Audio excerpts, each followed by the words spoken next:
Today we start a new journey. It's Elliot from Marine Collectors joining us, and we're going to find out what goes into a healthy pet, a healthy fish. What does it take to actually have long-term success and do it better than we possibly were doing it before?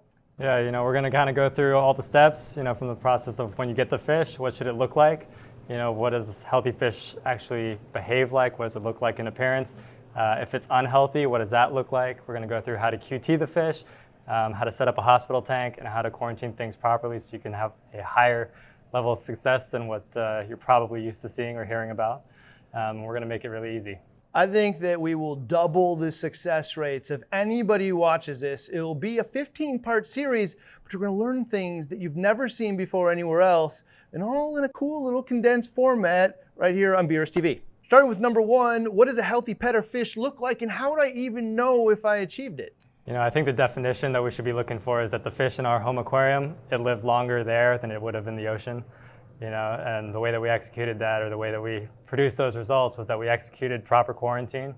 We made sure that the fish was parasite free and it wasn't having to constantly battle parasites and things that are going to compromise its health. We dialed in their diet. A lot of fish have very specific diets and they actually need specific type of foods. So we did that as well so that they're covered on all bases on nutrition. We also sized the tanks properly and catered to anything else that they might have needed. And if you're wondering what the number one measurement of success, how do I define whether or not I'm good at this hobby or not? It's not a snapshot or a picture of how well the tank looks like today. It's when we take that picture 5 years from now, how many of these animals are still alive? Number two, just do the best you can. It's all we ask. Yeah, everyone's got a different skill set, different amount of time depending on what job you might have, and obviously a different budget. Just do as much as you can to better the life of the fish and, actually make that extra effort.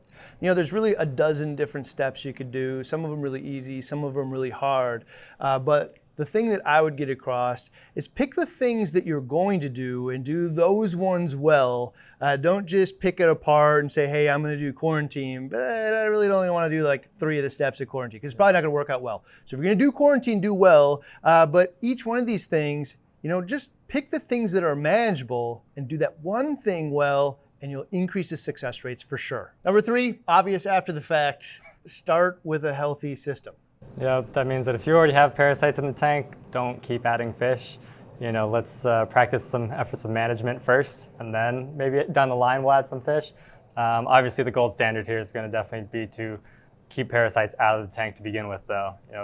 Through proper quarantine, we're going to go across corals, fish, invertebrates, everything. So here's the reality of it. As we sit here today, a lot of people haven't practiced perfect quarantine before. So some of these parasites might already be in the tank. And so when we ask you not to add more fish, because putting a healthy fish in a tank full of parasites has a pretty low percentage outcome, it doesn't mean you can never add another fish in the tank. But if you see an ick outbreak, now's not the time. Number 4, it isn't yet, but I hope it's the future of reefing. Medicated fish quarantine before new additions. Yeah, I know a lot of people, they think it's really difficult, it's really hard. It's really not. It's a little extra labor, it's a little more time consuming, but there's definitely ways to do it and methods about it that it's very achievable. The best thing to do is keep parasites out of the tank before they even get there. Give your fish a safe home to live. Something where they're not going to have to keep battling things off with a strong immune system, and you're not waiting for a disaster, big stress event to kind of knock them down. One of the things that people say often is, well, I didn't do it in the first 4 fish, so it's useless now, which is totally untrue. Even if I did it in the middle, which will be most of us at this point in time, hopefully different 5 years from now, but even if I did it right now, I might not even have flukes in the tank right now. Let's not add them, right? And that's why it's important even now in the middle. But if you can set up a tank like this one, which is a glass box with some PVC and an air stone, there's a pretty good chance that you could do this too. And it isn't as hard as you think. And we're going to give you the exact outline in the series on how to do it. It's easy. Anyone could do it and should be part of all of our process. Number 5, coral QT before additions matter as well, not just for coral parasites, but for fish parasites as well. It's tough to swallow, but true. Yeah, unfortunately, corals, they can carry fish parasites. I have repeatedly, unfortunately, added fish parasites to my own personal display tanks at home. I love zoanthids, especially because they make a nice backdrop to my fish. I always put a frag in there. Sometimes I just see something that I can't resist, and almost always I introduce ick. A lot of people, they already have ick and the fish have built a resistance, which is why you might not see it. But if you want to practice really good, effective ick eradication and velvet eradication, keep all of those parasites out of the tank, it's a really good thing to practice. Now, it is a numbers game. Obviously, on the fish, the host of the parasite is much more likely than on the coral itself. And different corals have different components of the numbers game as well, meaning like a euphilia colony with a lot of exposed skeleton has much more likely that ick settled down on it than if I had a tiny little SPS frag where I cut off the plug. The chances of parasites living on the surface of the tissue of the coral, at least fish parasites, really low. So there's a good, better, best to this. And in our Coral QT episode, we're going to cover them all. Number 6, it's kind of hard sometimes, but avoid the time bombs. Yep. My favorite fish, Achilles tang, but that is not a fish I recommend to everybody. It is one of those fish that they do not have that chance to fight it off, especially with ick and velvet. They're incredibly susceptible to protozoan parasites, and it's not a fish that we recommend. So fish like that, any of the powder tangs, we call them, powder blues, powder browns, gold rims, Achilles, just bad choice because they often become a breeding ground for protozoan parasites. What ends up happening is that you have a spike in parasite population and parasite density, and then you can kind of lead to tank crashes, and mass stress events will usually spark that type of thing.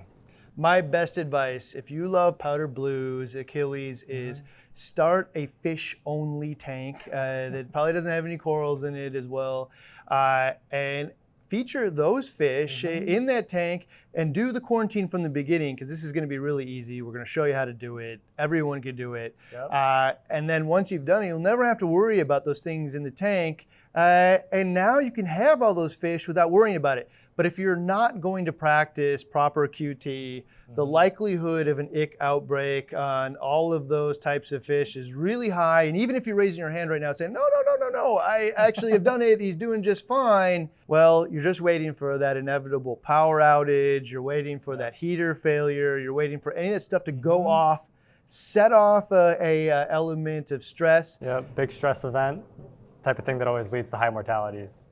Even then, the next step, if you're going to not listen to any of that, now you need to set up your system with so much redundancy that none of that will ever affect you. Number 7, nutrition and diet. Probably one of the most important components of fish health, avoiding mortalities. Also the area that we are probably the furthest behind, because most of us are just being told, put in some freshwater mysis shrimp into the tank, call it a day. Yes, fat important, yes, protein important, but there's so much more. Yeah, a lot of fish in the ocean, they have really specialized diets. Tangs, they're one of the fish that almost everybody has.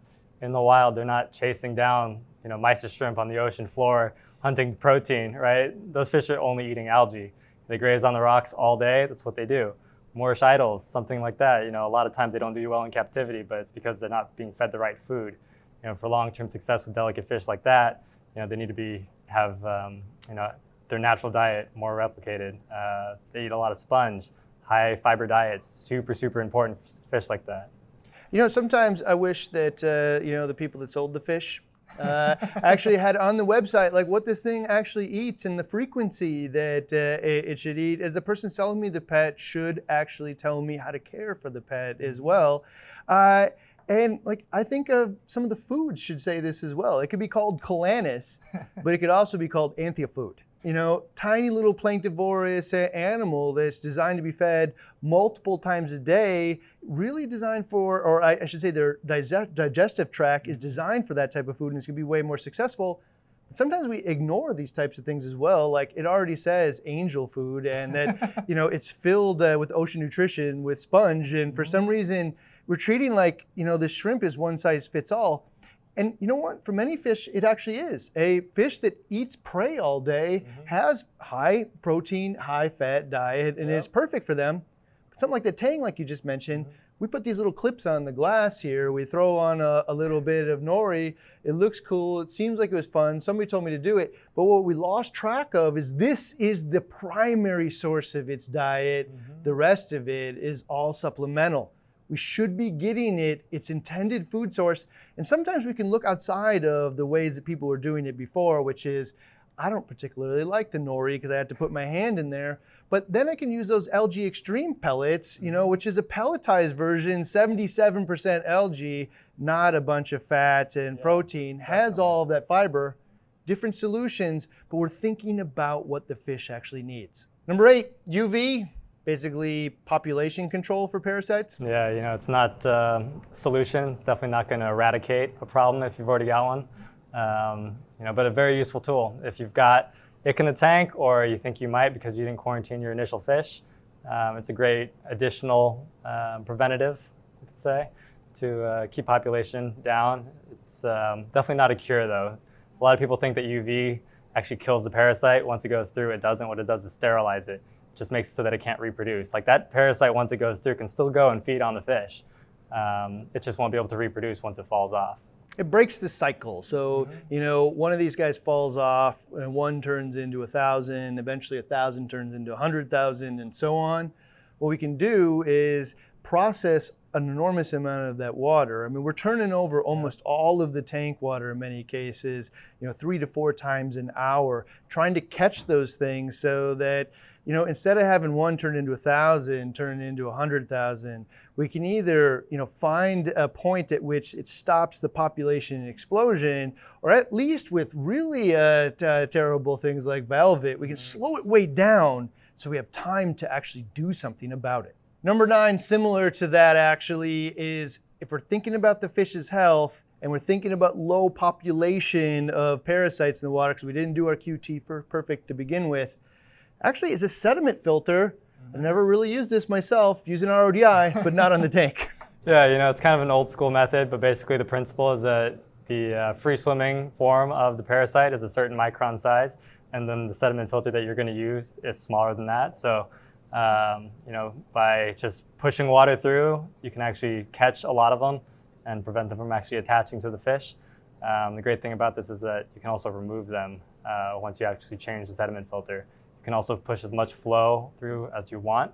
It's not like a UV where you got to dial it in, but you can actually just push as much water as you possibly can through it. It is a little more labor intensive, but it's definitely worth looking into. So if you're going to do this, you're thinking about these big giant guys, big blues, because it's a tank full of organic waste. It's going to clog up pretty quick. You can think about putting your filter sock before it, your roller mat before it, even maybe a bigger sediment filter.